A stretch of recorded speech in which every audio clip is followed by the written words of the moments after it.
নিজেকে সুন্দরী করে তুলতে চাইবো আর একটু অপেক্ষা করতে পারবো না। হ্যালো এভরিওয়ান, আসসালামু আলাইকুম।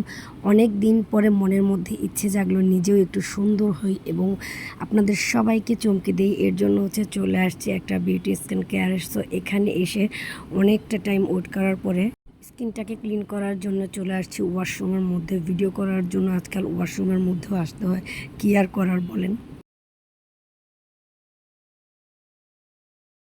ওয়াশরুম থেকে চলে আসছি। আসলে এটা কিন্তু আমার ওয়াশরুম না, বাট আমি এখানে চলে আসছি আমার স্কিন কেয়ারের জন্য। এক কথায় স্কিন ট্রিটমেন্ট নেওয়ার জন্য অনেক দিন পরে চলে আসলাম একটা মেকওভার পার্লারে। সো এখানে এসে ফার্স্ট টাইম যেটা করতে হবে, আমার স্কিনটা একদম খুব সুন্দর করে ওয়াশ করে ক্লিন করে নিতে হবে। যার জন্য এই যে আমি খুব সুন্দর করে ঘষা মাজা করে আমার স্কিনটা একদম ক্লিন করে ফেলছি।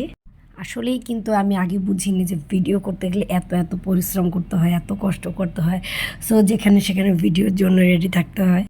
তোমরা অনেকেই আমাকে কমেন্ট বক্সে বলে থাকো, আপি তুমি মনে হচ্ছে বুড়ি হয়ে যাচ্ছ, তোমার স্কিনে অনেক ডার্ক সার্কেল পড়েছে। যার জন্য আমি অনেক দিন পরে চলে আসলাম একটা স্কিন কেয়ার নেওয়ার জন্য এই পার্লারে। সো এই পার্লারের ডিটেলস আমি নেক্সট ফুলি ভিডিওতে দেখিয়ে দেবো। জাস্ট শর্ট টাইমের জন্য আজকে এই ভিডিওতে তোমাদের একটুখানি শেয়ার করে দিলাম এবং পরবর্তী ভিডিওতে দেখাবো আমি তোমাদের ন্যাচারাল সুন্দরী আপি। আল্লাহ হাফেজ।